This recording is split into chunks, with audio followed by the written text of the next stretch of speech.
Hey, it's your guy Tyrrell back with the interviews. PSG Liverpool, a massive game in the Champions League. PSG winning it when a lot of people didn't expect them to get the job done. How did they do it? Where did Liverpool go wrong? Don't worry, here at the interviews, we've got you covered. So on this edition of the interviews, we're going to briefly break down how PSG beat Liverpool.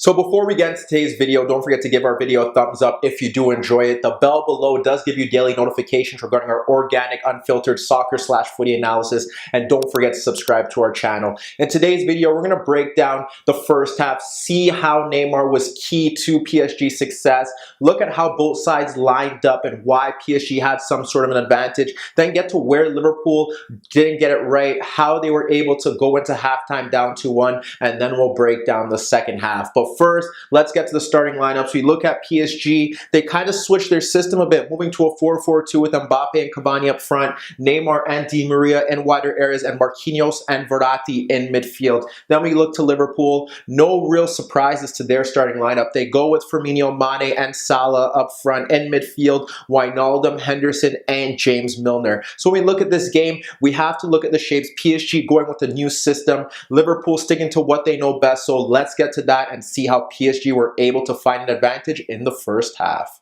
PSG's decision to move to a 4-4-2 was very interesting. One of the instances stemmed from the fact that Neymar did play on the left-hand side. This would be a worry given the fact that he's not renowned for tracking back, nor should he given his talent. However, when you look at it, what happens here is that Joe Gomez played at right back. He's not Trent Alexander-Arnold. He isn't as adventurous at Robertson, so he wasn't really looking to bomb forward, which really helped out Bernat down that left-hand side, who stuck tight to Mo Salah, who often tried to back into him. With no overlapping runs, Salah was often isolated in that position. Neymar didn't have to do any defensive duties, and that really helped them out. PSG, midway through the half, we saw them often drop more into two banks of four. They were very comfortable because Liverpool struggled in the sense that although Firmino was dropping off and linking play, there were no runners or defenders being dragged out into that position. Mane, we'll get to him later on. Salah, like I said, not really offering much. The midfield, again, you see it, they have the 3v2 advantage, and one of the PSG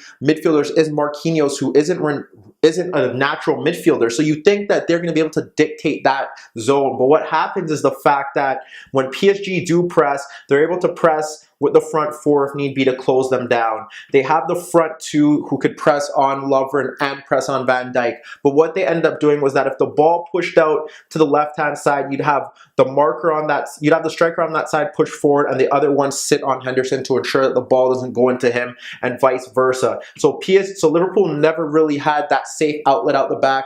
Henderson was never really dictating the tempo of the game, and that was key. Whereas when we look to PSG, what was also interesting about their system was that they did push the wide players forward, and when they did try to play out of the back, or when Liverpool did try to press from goal kicks, you have Marquinhos drop in. So with Marquinhos dropping in there, you have 3v3. Okay, that's fine. PSG were still comfortable trying to play out of that, and what happened there is that the ball shifted out to the left, they'd have the shuttler push out there. If the ball shifted out to the right, and they would maintain that central position. However, Verratti was often dropping into that space, and now you have a 2v1 because if Firmino pushes to Marquinhos, you have Verratti who would drop into that space to get on the ball. We saw it on several occasions. They tried to foul him. You had Firmino harrying him, which eventually led to a chance that we'll get to in a bit. And we had him trying to stop Verratti, but Verratti, this is what he's good at. He's able to evade pressure, beat challenges, get past his marker, and then play the ball forward. So that is where they did find their joy there. They were able to play out of the back. They weren't really tested in that regard. They had the front two who were obviously looking to break into that space, and then it was down to Neymar, who would often drop off into these into this left-hand position and deeper positions to pick up the ball and push forward. We saw in the first half forcing Wijnaldum into a foul, into a booking, forcing Joe Gomez into a booking. This is what PSG were about. Neymar, once again, the key player in this Champions League group, the key player on the night. So let's get to how PSG found their chances and were able to build a 2-goal lead at midway through the first half. PSG were off to a great start in the opening half. The opening 11 11 minutes really showed the various ways they could get at Liverpool, and it provided Klopp with various warning signs that he should have been alert to and should have made in-game changes to kind of help Liverpool cope with the pressure. When we look at all the chances, we have to look at how PSG is shaped, because the way that they are shaped is the fact that they have Neymar playing in this role and they have two strikers. It's very key that they have the two strikers, because for once you have Lovren and you have Van Dijk occupied. We don't see that enough in the Premier League. We don't see many teams playing with two strikers, being able to occupy them and still having their luxury player playing in a wider role without having to do much defensive duties. Liverpool, on the other hand, they played that 4-3-3. They didn't have the wide players pressing out the fullbacks. They pushed out Wijnaldum and Milner to close down those positions. It was very rare that Salah or Mane looked to step out and press Bernat or look to push out and step to Carrera. So when you think about that, you have to really look at the various ways that PSG were able to stop Liverpool. And the first one here is the role of Verratti, because when you think about the opening seconds, you see the importance of having the two strikers, because now Verratti picks up the ball, no one presses him. You have Cavani making that run in between Robertson, in between Van Dijk, ball played over the top. He's unable to bring it down, but again, you're seeing PSG looking to play more direct, looking to get that ball into advanced positions quickly, looking to penetrate that Liverpool backline. That didn't work out. Another opportunity that stems from that, we see Neymar dropping off into that left-hand position. He pulls out Wijnaldum. You have Salah, who's not looking to press and stop Bernat from getting forward. Gomez is kind of tucked in, because what happens here is that Mbappe pulls Lovren out of position. Neymar is able to drag out Wijnaldum and clip that ball over for Bernat.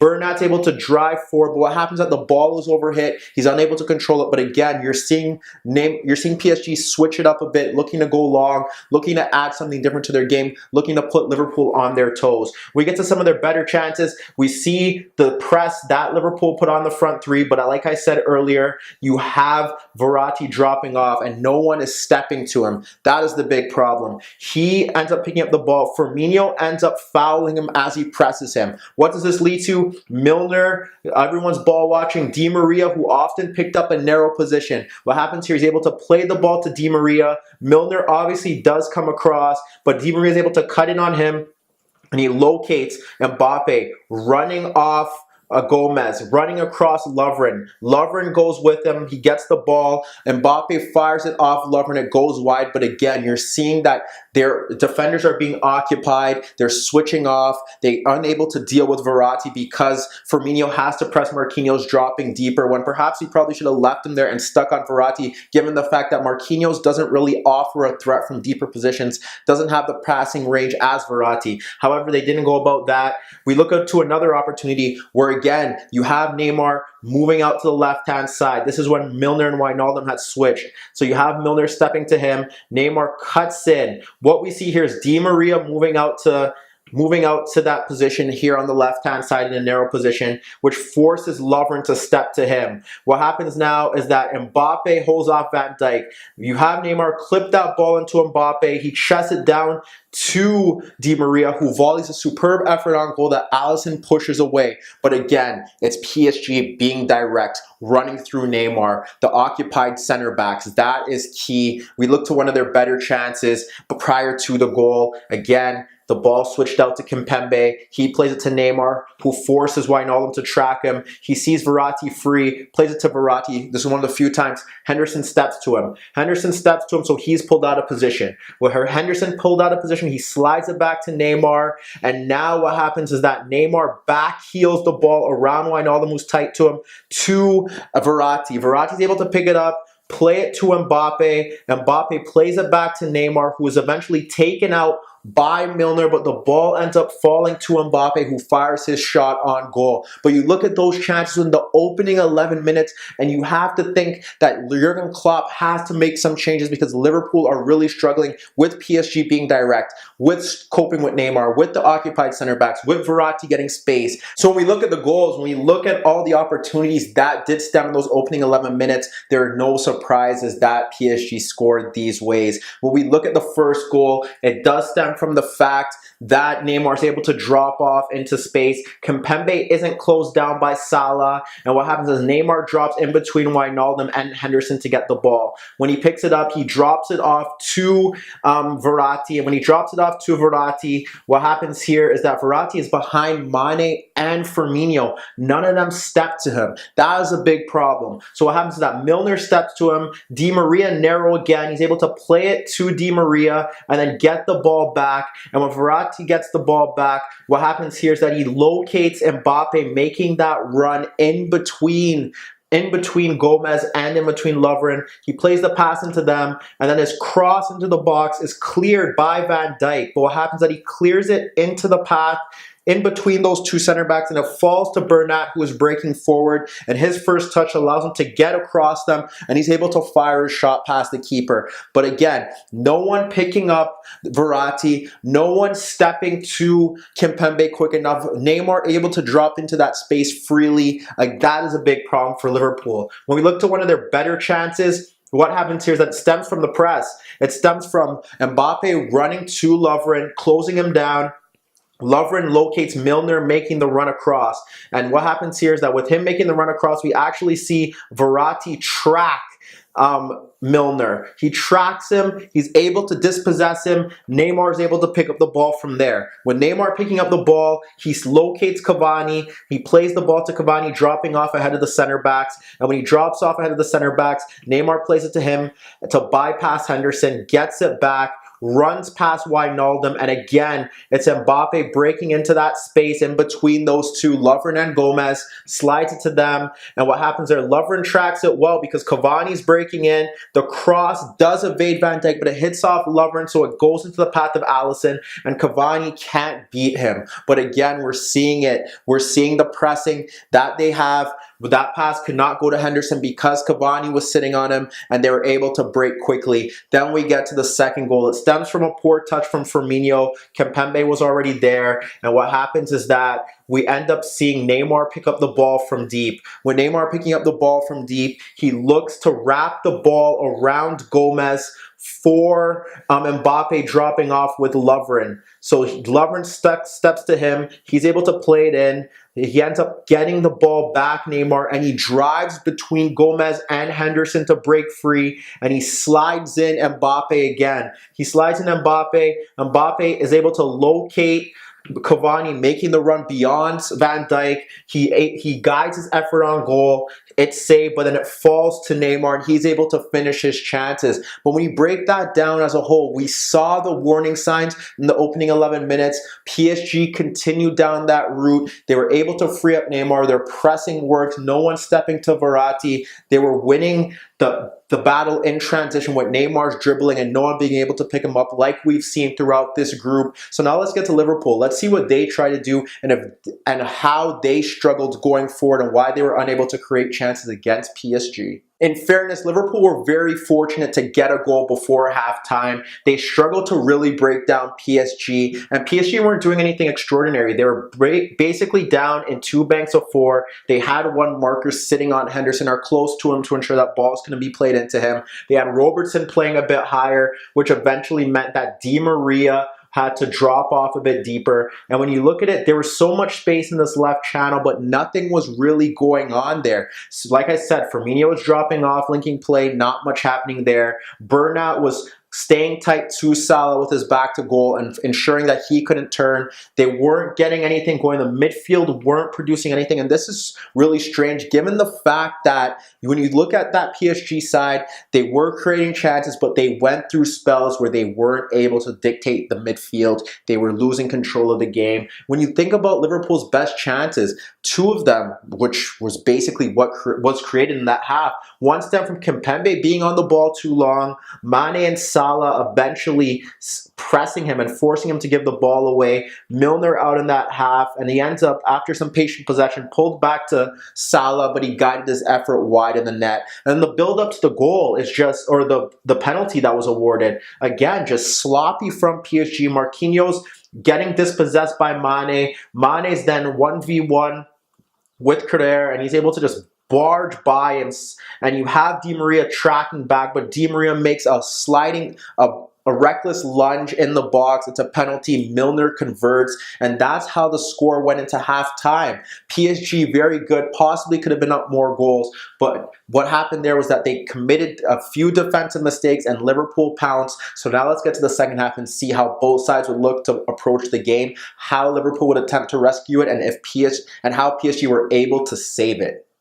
The second half didn't really see any significant changes, but Liverpool did look for avenues in behind the fullbacks in the second half. We looked to one of the first opportunities, Wijnaldum just moving away from Verratti, switching it out to James Milner, where Milner could play it to Salah. He looks for the cross into the box, and when he looks for the cross, he tries to find Firmino, but it's Marquinhos who had dropped in to make a vital intervention, and they cleared their lines there. We look at another opportunity, and again, it's Marquinhos who this time is dispossessed. He tries to play a pass into Bernat. He gets it back, and then it's Milner who steps in. Salah picks up the ball in behind Bernat and then tries to play it across Kimpembe for Sadio Mane, but Thiago Silva tracks it well and bumps him off the ball. If it wasn't Marquinhos making the block, it was Thiago Silva coming in to make the sliding intervention, and that was one opportunity where they did that as well. When we think about other opportunities, we see Verratti this time. So we're seeing a lot of things that PSG were doing well in the first half, and it wasn't working in the second half. We see Marquinhos drop in to that center back position. And what happens here is that he plays the ball to Verratti. Verratti pushes forward, but Mane tracks him. And once Mane tracks him, that leads to him being dispossessed, Milner winning the ball. What happens there is that they break, and the ball is slid out to Salah. Salah cuts in, but Marquinhos blocks his shot as well.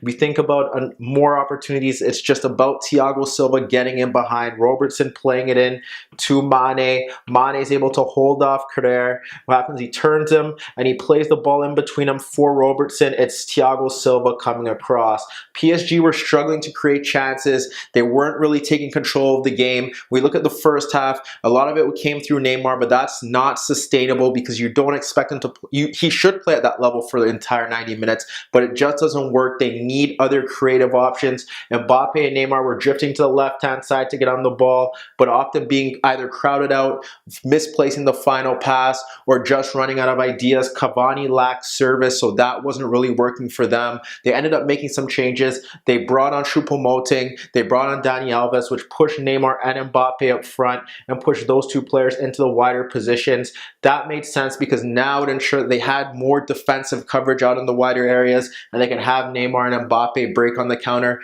Liverpool also turned to their bench. They brought on Daniel Sturridge, they brought on Naby Keita. There's only one instance where you can see that they need a center forward to deal with those balls in the air, possibly have a reference point. Naby Keita offers you penetration going forward. There's one time where he drove into that left channel in behind Dani Alves. The ball was slid out to him. He locates Mane making the run in behind Carrera, but what happens there is that again it's Silva coming across to deal with that issue. But besides that, even when they brought on Shaqiri, it wasn't working for them. PSG eventually brought on Rabiot. They moved to a 5-4-1, but at the end of the day, they got the job done in the first half. The second half was a bit scrappy, no real chances. Liverpool got into good areas but lacked the quality, and PSG's defenders made vital interventions and vital tackles at the right time. And given Neymar's performance in the first half and Liverpool not dealing with the various warning signs that they received, PSG were worthy winners here and now have a great chance of getting out of the group. But let me know what you guys think. Meet me in the comments below. Don't forget I upload videos every day, and don't forget to subscribe to my channel. If you like this video, give it a thumbs up. And that was your daily dose of the interviews.